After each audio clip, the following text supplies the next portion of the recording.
नमस्कार। रोज की तरह हम हैं हाजिर आसनसोल टाइम्स में।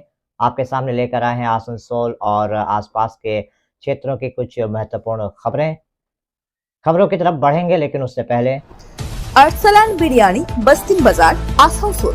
मोबाइल नंबर 9434195959 या 7001959233।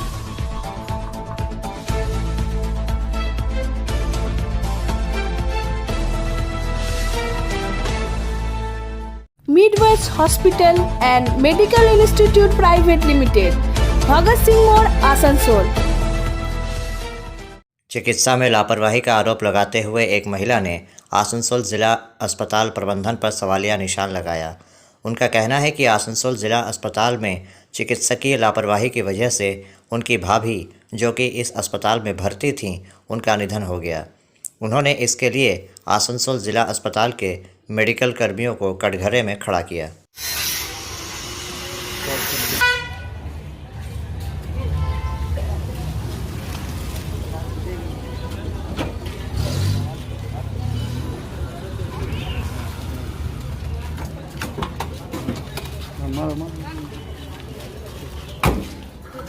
शकल नहीं दिखना चाहिए।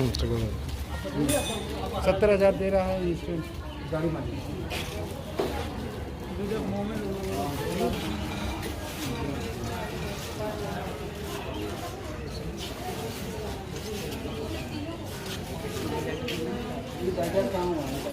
कहेंगे आप बोलते जाइए, क्या हुआ आपका भाभी को किस ये में भर्ती किए थे, क्या कारण से? उसका पेट में मतलब पानी हो गया था। पहले एक बार भर्ती करके गए, हम लोग छुट्टी दे दिया ऊपर से, बोला कि छुट्टी ले जाइए, ठीक है।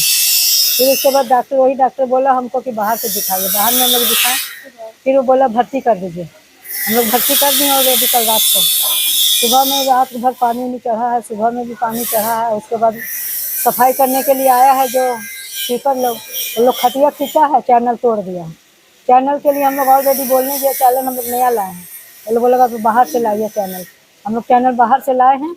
हम 2 बार उसको बोलने भी गए हैं कि देखिए मेरी भाभी को उल्टी हो रहा है, आप लोग पानी चढ़ा दीजिए, पानी नहीं चढ़ा रहे। तो हमको बोलती है कि जाइए आप जाइए यहाँ से, हैं हमारा काम करने दीजिए, काम होने के बाद हम आएंगे।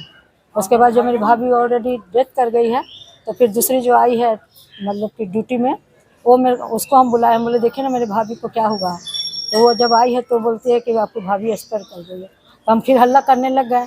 तो हम जब हल्ला करने लग गए तो हमको बोलती है आप यहाँ हल्ला मत करिए, हम आपको पुलिस में पकड़ा देंगे। उसके बाद धक्कम धुक्की देने लग गई कि आप यहाँ से निकलिए। हम बोले ठीक है, हम यहाँ से सब आदमी लोग को बुलाते हैं। उसके बाद फिर सब मेरा आया हुआ है अभी। आपको क्या लगता है कि वो चिकित्सक है? यस, एकदम पूरा 100%। अगर पानी चढ़ा देती तो हम लोग सोचते कोई लापरवाही नहीं हुआ। अगर पानी नहीं चढ़ा है तो लापरवाही हुआ। 2 बार हम गए हैं, 2 बार गए हम बोलने के लिए। भर्ती कब कराए थे? भर्ती कल रात को कराए थे। क्या नाम है परमजीत कौर। उनका? हाँ। उम्र कितना था? उम्र 65 साल। कहाँ पे रहने वाले? चनमारी। उनके फैमिली में और कोई है? फैमिली में है, मेरे भतीजा है, भतीजी है, 2 भतीजी और है, उनकी बहू है। तो आप लोग क्या शिकायत करेंगे कहीं पे? शिकायत करना जरूरी है, क्या कि मेरा जैसे हुआ है ऑलरेडी और किसी के साथ ना हो। मेरा भला में भला नहीं, ऑलरेडी सबके भला में भला है। इसीलिए मैं यही चाहती हूँ कि हमको यहाँ पे फैसला होना चाहिए, हर एक का मतलब की सुनवाई होनी चाहिए। आप लोग को लगा कि डॉक्टर से गाफिलती है इसमें? हाँ, सुबह सोचिए कि सुबह 10 बजे आता है, उस समय से चैनल टूटा हुआ, पूरा खून गिरा हुआ। चैनल मंगा भी लिया गया है। चैनल उसको हम 2-3 बार आया को भी बोले हैं कि जाके चैनल उसका बंदी करके पानी चढ़ाइए। वो लोग बोली अपना नर्स लोग अपना मर्जी से आएगी। नर्स लोग काहे अपनी मर्जी से आएगी? जब पेशेंट को मालूम है कि ऑलरेडी उसका चैनल टूट गया है, तो आपका काम है ना कि उसका चैनल लगा के उसको आप देखे हैं कि उसका चैनल टूट गया है, पानी ऑलरेडी चढ़ रहा है, चैनल की वजह से पानी नहीं चढ़ रहा, तो आपको चैनल तो बंदी करना चाहिए ना। है हम बुलाने गए हैं, वो लोग कोई नहीं सुनी। आसनसोल के सालानपुर इलाके के आंगरिया एथोड़ा में आज एक रिफ्रैक्टरी ब्रिक्स क्लस्टर का उद्घाटन किया गया। इस मौके पर मंत्री मलय घटक मुख्य अतिथि के रूप में उपस्थित थे। इनके अलावा पश्चिम बर्धमान जिला शासक एस अरुण प्रसाद, आसनसोल नगर निगम के MMIC गुरुदास चैटर्जी सहित तमाम गणमान्य लोग मौजूद थे। इस मौके पर मलय घटक ने कहा कि राज्य की मुख्यमंत्री ममता बनर्जी के नेतृत्व में आज यहां पर इस फायर ब्रिक्स क्लस्टर का उद्घाटन किया गया। उन्होंने कहा कि इससे यहां पर रोजगार के अवसर बढ़ेंगे। उनका कहना था कि पानागढ़ और रघुनाथपुर में औद्योगिक क्लस्टर बनाए गए हैं और उनको पूरा भरोसा है कि यहाँ पर जो फायर ब्रिक्स क्लस्टर बनाया गया है उससे आने वाले समय में यहाँ पर न सिर्फ फायर ब्रिक्स बल्कि टाइल्स कारखाने भी लगाए जा सकेंगे। আসানসোলবাসী হিসেবে কিছু জিনিসের গর্ব আছে। টাইলসে কিন্তু ভারতবর্ষের মধ্যে প্রথম রানীগঞ্জের বার্ন কোম্পানি তৈরি করতেন এবং সেই বার্ন কারখানা এখন বন্ধ হয়ে গেছে, কিন্তু নতুন করে কোনো টাইলসের কারখানা গড়ে ওঠেনি। ইস্পাত বা স্টিল ভারতবর্ষের মধ্যে কিন্তু প্রথম এই অঞ্চলেই তৈরি হয়েছিল। কুলটিতে Bengal iron and steel company, পরে ইস্কো সেই কারখানার নাম হয়েছিল। এবং ভারতবর্ষের প্রথম রেল লাইন কিন্তু আমাদের এই শিল্পাঞ্চল থেকেই হয়েছিল, রানীগঞ্জ থেকে হাওড়া পর্যন্ত। তো ভারতবর্ষের বিভিন্ন যে সমস্ত শিল্প, এই শিল্পের দিকে কিন্তু প্রতিকৃত হচ্ছে আমাদের এই আসানসোলের শিল্পাঞ্চল। আগামী দিনে টাইলসেরও প্রতিকৃত হোক, এটা আমরা চাই। এখানে আমাদের এমএসএমইর অনেক অফিসাররা এসছেন, তাদের সাথে আলোচনা করে যদি আপনারা এগিয়ে আসেন, ইনভেস্টমেন্ট করেন। আমাদের সরকারের একটাই উদ্দেশ্য যে এখানে যত কারখানা হবে আপনাদের যে ব্যবসা, সেই ব্যবসার বাইরেও একটা বিরাট সংখ্যক বেকার যুবকদের চাকরির সংস্থান হওয়ার সুযোগ থাকে। তাই আপনারা এগিয়ে আসুন, আমরা সঙ্গে আছি। এবং মাননীয় মুখ্যমন্ত্রী আপনি জানেন যে 2011-এর পর তৃতীয়বারের জন্য পশ্চিমবঙ্গের দায়িত্ব নেওয়ার পরে তার মূল লক্ষ্য পশ্চিমবঙ্গে কিন্তু এখন নতুন নতুন কলকারখানা গড়ে তোলা। এবং ইতিমধ্যেই বহু জায়গায় এমএসএমই তরফ থেকেই বহু জায়গাতে কিন্তু ইন্ডাস্ট্রিয়াল হাব তৈরি করা হচ্ছে। আমার মনে হয় এটা কয়েকশো বোধহয় পেরিয়ে গেছে।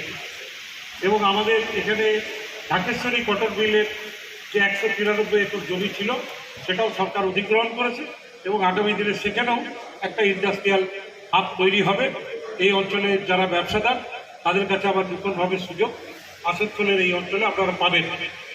আমার বক্তব্যকে দীর্ঘায়িত করছি না। পশ্চিমবঙ্গ সরকারের পক্ষ থেকে প্রশিক্ষণ দেওয়ার জন্য ওদের প্রশিক্ষণ যে অবধি রয়েছে সেই টাইমের ওদের যে ফান্ড রিকোয়ারমেন্ট আছে প্লাস ওদেরকে স্টাইফন্ড দেওয়ার আছে, সেটা গভর্নমেন্টের এন্ড থেকে দিয়ে দেওয়া হবে। এটা কিন্তু ফ্রি অফ, মানে আপনাদের এন্ড থেকে আপনাদের ট্রেনার যদি আপনারা প্রোভাইড করতে চান সেটাও মানে আপনারা উপলব্ধি পাবেন। কিন্তু ট্রেনার আপনারা যদি না দিতে চান या অন্য কোথাও থেকে ট্রেনার আনতে চান, আপনি যে ট্রেড আছে এই ট্রেডের যে স্পেসিফিকেশনটা যদি বলে দেন তাহলে গভর্নমেন্টের এন্ড থেকেই মানে ওইটার জন্য অ্যারেঞ্জ করে দেওয়া হবে। আর এখানে কিন্তু মানে যারা উদ্যোগপতি আছে তাদের ফুল ফ্রিডম আছে। এটা নিয়ে আমরা জামুরিয়া, সালারপুর, রানীগঞ্জ, দুর্গাপুরে বিভিন্ন মিটিং করেছি। যেহেতু আজকে মিটিংয়ে আইটিআই প্রশিক্ষণ এবং সেরামিক ইনস্টিটিউট এগুলো নিয়ে প্রচুর আলোচনা হয়েছে, তো আমি আপনাদেরকে এটা জানাতে চাই।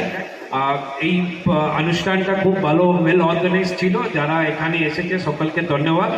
আর বিশেষ করে যারা ক্লাস্টারের যে কর্তৃপক্ষ আছে তাদেরকেও আমি আন্তরিক ধন্যবাদ জানাতে চাই। Thank you. মমতা বন্দ্যোপাধ্যায়ের উদ্যোগে আজ থেকে 5 বছর আগে এখানে একটা ক্লাস্টার তৈরির চেষ্টা হয়েছিল এবং সরকারি ইনভেস্টমেন্ট করে এবং যারা উদ্যোগপতি তারা খানিকটা ইনভেস্টমেন্ট করে এখানে ফাউন্ডেশন স্টোন হয়েছিল। মাননীয় মুখ্যমন্ত্রীর নির্দেশে আমরাই ফাউন্ডেশন স্টোনে উপস্থিত ছিলাম।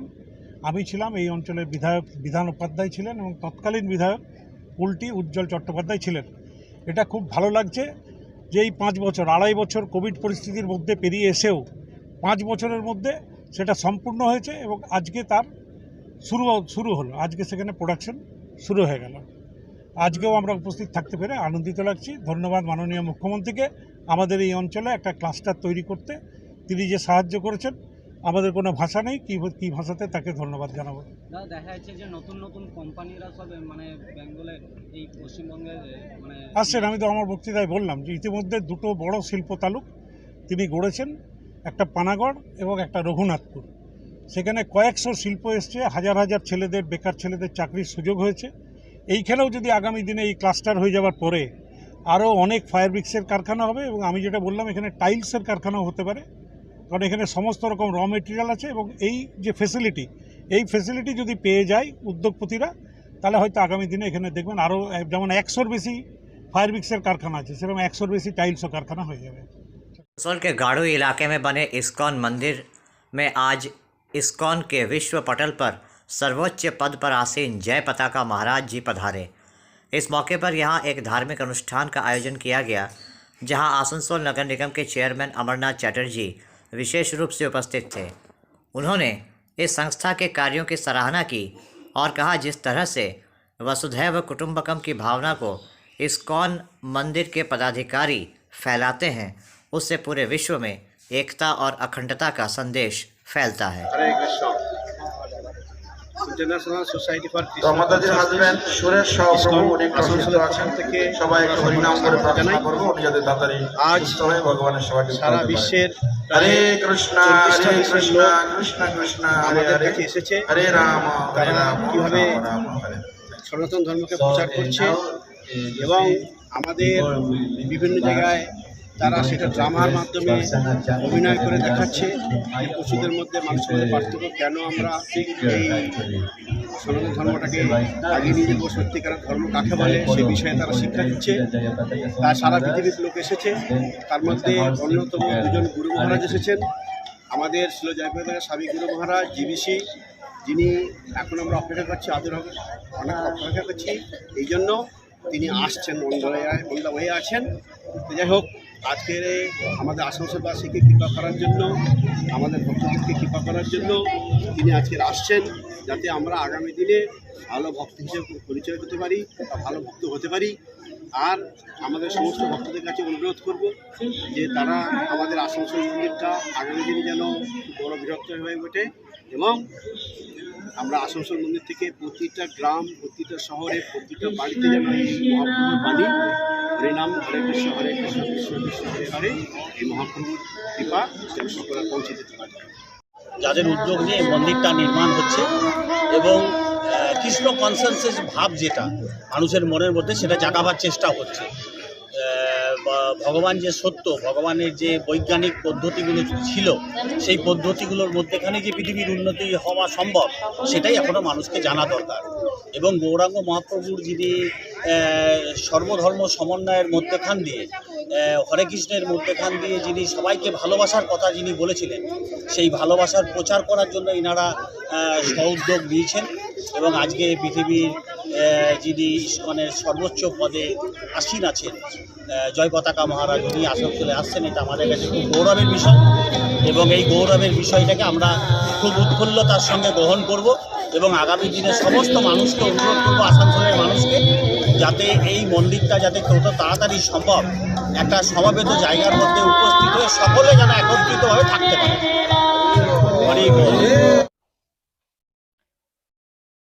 अभी वक्त हो चला है एक छोटे से ब्रेक का, बने रहिए हमारे साथ।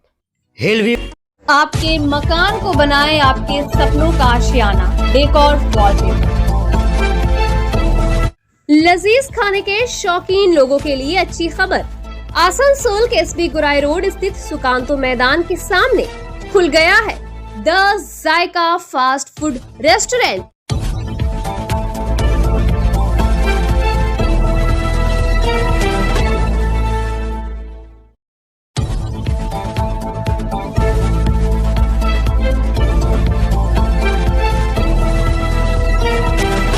पश्चिम बंगाल के प्रति केंद्र सरकार का सौतेला व्यवहार और उसकी वजह से राज्य की आर्थिक बदहाली, पेट्रोल डीजल व रसोई गैस तथा रोज़मर्रा की आवश्यक वस्तुओं के दामों में बेतहाशा वृद्धि के विरोध में बाराबनी ब्लॉक के आह्वान पर पानुड़िया आम बागान से माझियाड़ा मोड़ तक मोटरसाइकिलों पर विशाल जुलूस निकाला गया।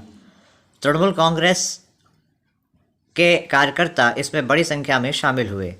आसनसोल के मेयर और बाराबनी विधायक, विधान उपाध्याय और बाराबनी ब्लॉक तृणमूल कांग्रेस के अध्यक्ष असित सिंह ने विरोध रैली में भाग लिया।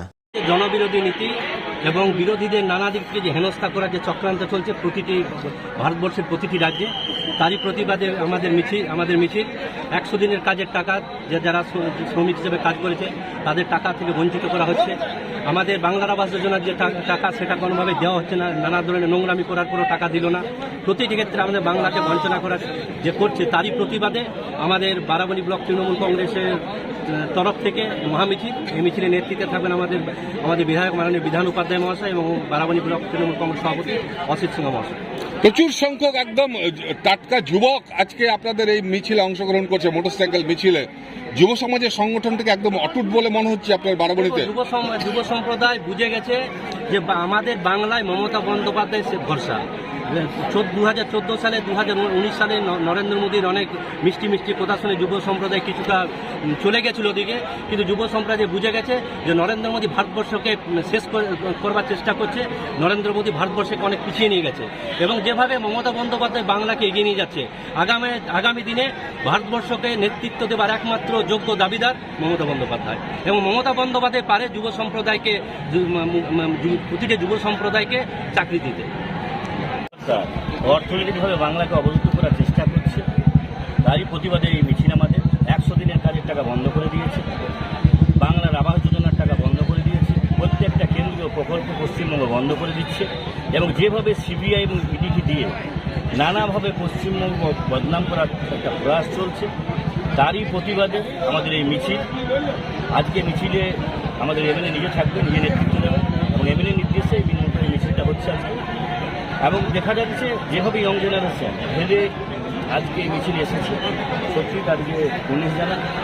কেননা দিদি যেভাবে বাংলার মানুষের পাশে দাঁড়িয়েছে, আপনার প্রত্যেকটা প্রকল্প বলুন, কন্যাশ্রী, যুবশ্রী, শিক্ষাশ্রী, প্রত্যেকটাই তা সত্ত্বেও যেভাবে সিপিএম, কংগ্রেস এবং বিজেপি বিশেষ করে পশ্চিমবঙ্গে একসাথে দিদির সাথে লড়াই করছে এবং বদনাম করার চক্রান্ত করছে, তারই প্রতিবাদ আমাদের মিছিল।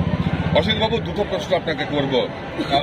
2019-এর যে লোকসভা নির্বাচন, তার আগে উজালা গ্যাস প্রকল্প অর্থাৎ গ্রামীণ মহিলাদের হাতে গ্যাস তুলে দেবেন প্রধানমন্ত্রী নরেন্দ্র মোদী প্রকল্পটা গ্রহণ করেছিলেন। বর্তমানের পরিসংখ্যান হচ্ছে গ্রামাঞ্চলে 76% মহিলা এখনো কাঠ দিয়ে, খড়কুটো দিয়ে উনুন জ্বালায়, অর্থাৎ ওই প্রকল্পটা সাধারণ মানুষের কাছে পৌঁছায়নি গ্রামাঞ্চলে। কি বলবেন? এবং কিছু ভাওতা দিয়ে প্রথমে উনি গ্যাস দিয়েছিলেন, তারপরে গ্যাসের দাম এমনভাবে বাড়িয়ে দিয়েছে, প্রায় 1100 টাকা সিলিন্ডার করে দিয়েছে এবং প্রত্যেক মাসে ওই গ্যাসের দাম বাড়ছে। গ্যাস বলুন, পেট্রোল বলুন, ডিজেল বলুন, একটা মিথ্যাবাদী সরকার সেন্ট্রাল গভর্নমেন্ট চালাচ্ছে। বিশ্বাস কেউ মোদী অমিত শাহকে করে না। তাই বলবো যে বাংলার মানুষ শুধু নয়, সমস্ত পশ্চিমবঙ্গে এই গ্যাসটার ব্যাপারে যেটা করেছিল সেটা চূড়ান্ত ভাওতা। আজ মানুষ সেই আবার কার্ড ঢুকেই ফিরে গেছে। অসিতবাবু, দ্বিতীয় প্রশ্ন হচ্ছে, আপনি যেখানে সময়টা আমি বললাম যে পশ্চিমবঙ্গ অর্থনৈতিক অবরুদ্ধ করার চেষ্টা করছে। কেন্দ্রীয় সরকারের প্রত্যেকটা প্রকল্প, সামনে পঞ্চায়েত ইলেকশন, তারপরে লোকসভা ইলেকশন, ওরা বুঝে গেছে যে পশ্চিমবঙ্গের মানুষ মমতা ব্যানার্জি তাকে পছন্দ করে না। কারণ 2021-এ সমগ্র দিল্লি প্রধানমন্ত্রী বলুন, স্বরাষ্ট্রমন্ত্রী বলুন, সমস্ত মন্ত্রিসভা পশ্চিমবঙ্গে এসে বসেছিল। তা সত্ত্বেও মমতা ব্যানার্জি 200+ সিট পেয়েছিল। তাই ওরা বুঝে গেছে এখানে না পঞ্চায়েত না এমপি ওরা কিছু দাঁড় করাতে পারবে। এমপির যে 18টা সিট পেয়েছিল সেটা এবার থাকবে না। তাই ওরা পশ্চিমবঙ্গের মানুষকে যেভাবে অর্থনৈতিক অবরুদ্ধ করছে, মানুষ কিন্তু পঞ্চায়েত এবং লোকসভা ইলেকশন তার যোগ্য করতে পারবে। অসিতবাবু, আরেকটা প্রশ্ন, সেটা হচ্ছে রাজ্য সরকারি কর্মচারীরা ধর্মঘট করলো। তো শুধু এটা ধর্মঘট না, এটা সিপিএম, কংগ্রেস, বিজেপি চাইছে মমতা ব্যানার্জিকে যে কোনোভাবে অপদস্থ করা।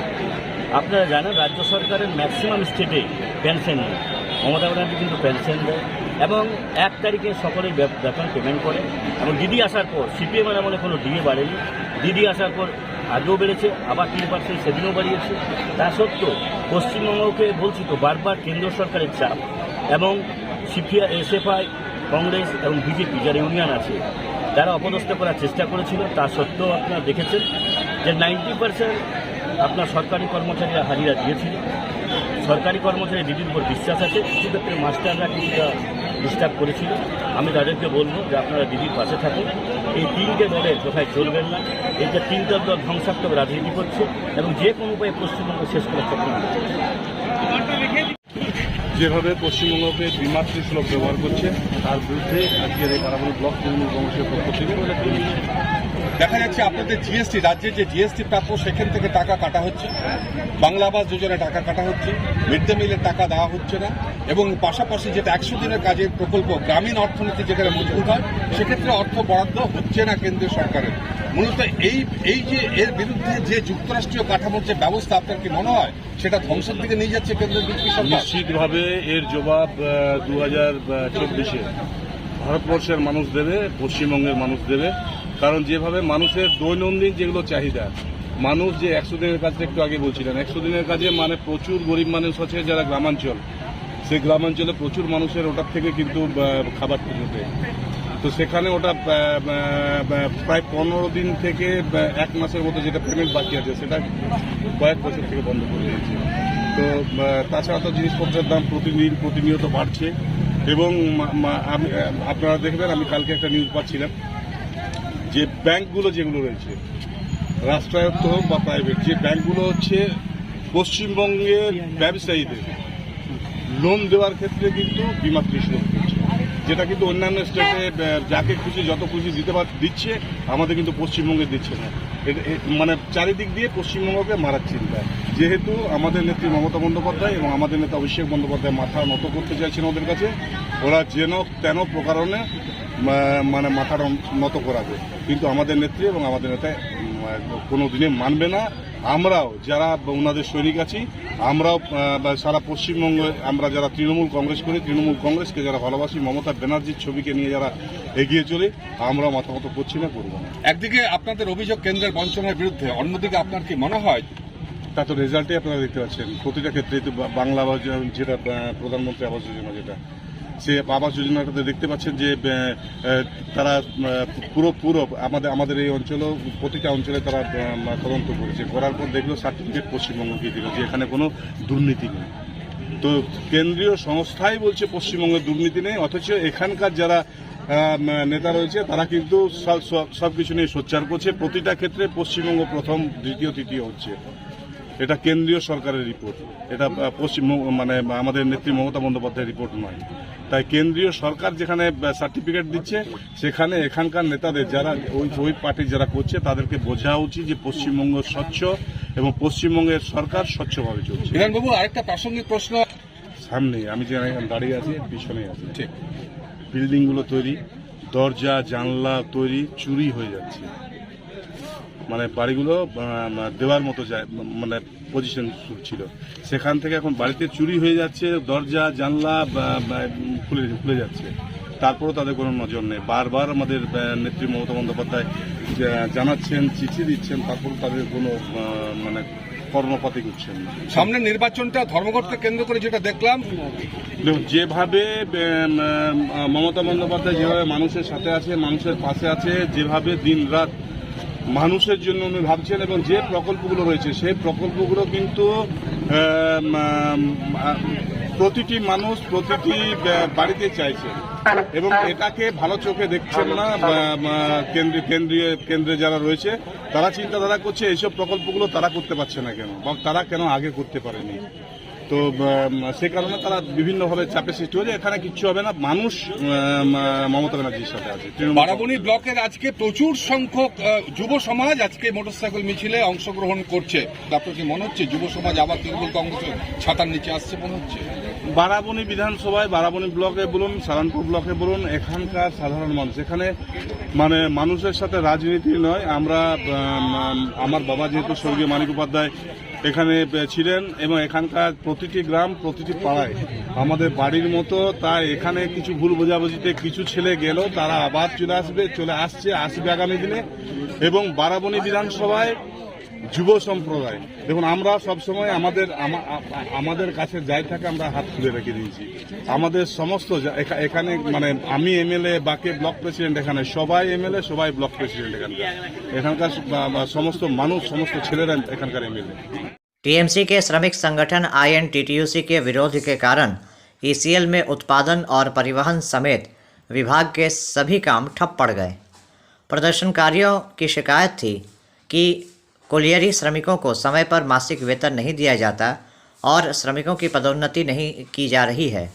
हर महीने आयकर काटे बिना 1 महीने में अचानक सभी कर काट लिए जाते हैं। नतीजतन ये देखा जाता है कि किसी भी एक महीने में मज़दूरों के वेतन के पैसे से टैक्स काटे जा रहे हैं।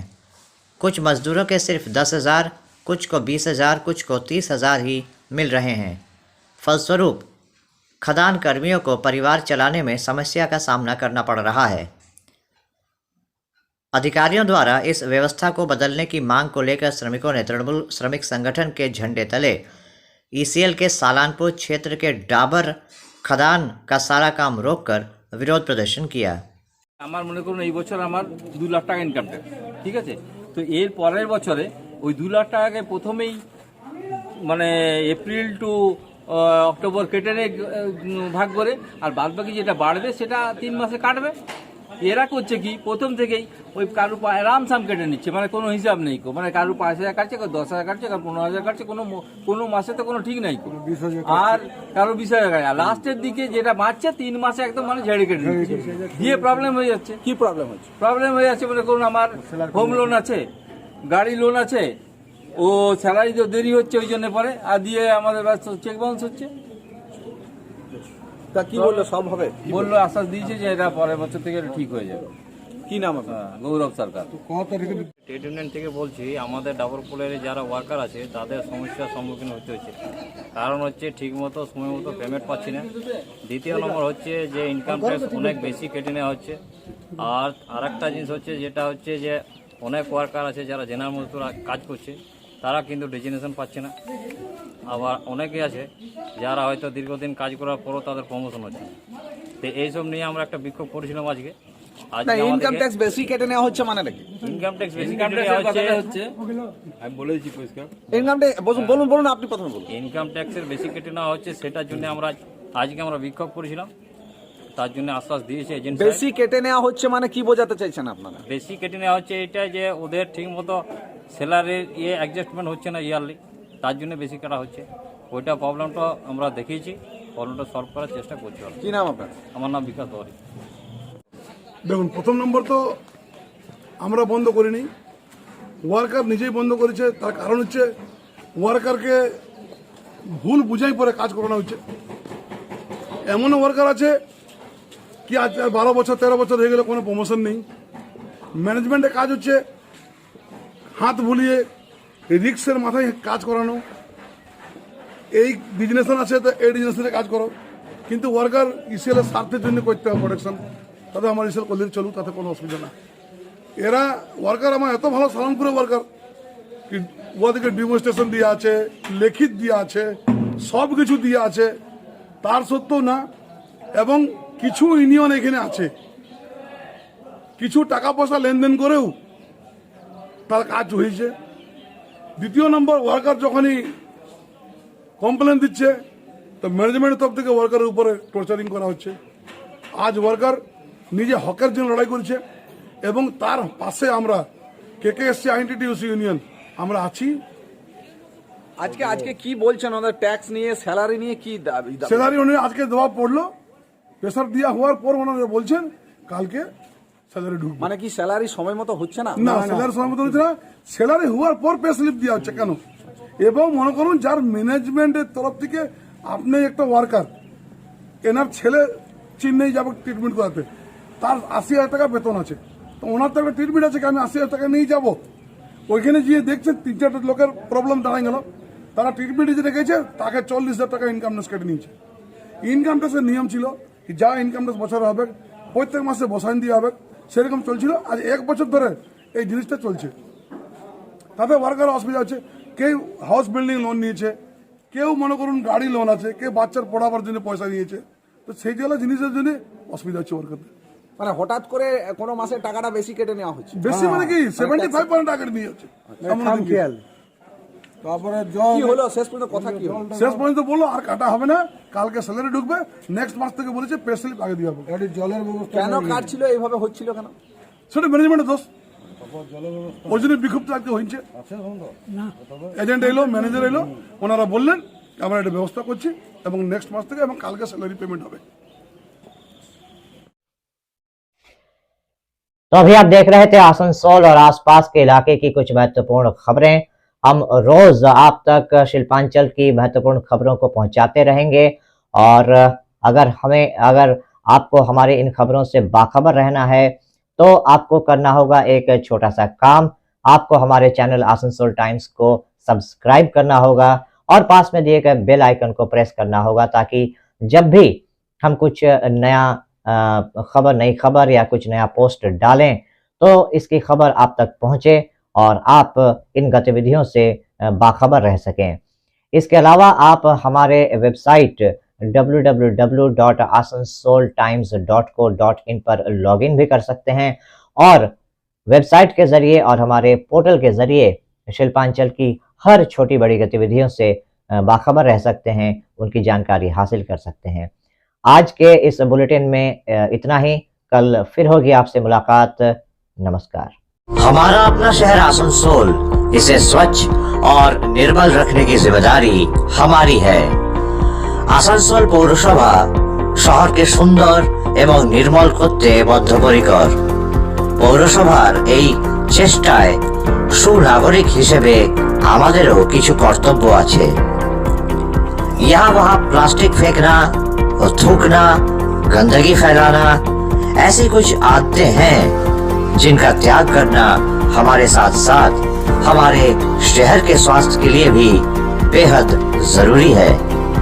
তাই আসুন আমরা প্রতিজ্ঞা নিই, যেখানে সেখানে আবর্জনা ফেলবো না, ধূম্রপান ত্যাগ করব, শহরকে দূষণ মুক্ত করতে গাছ लगाबो और अपने शहर आसनसोल को बनाएंगे स्वच्छ, सुंदर और निर्मल। आसनसोल नगर निगम द्वारा जनहित में जारी।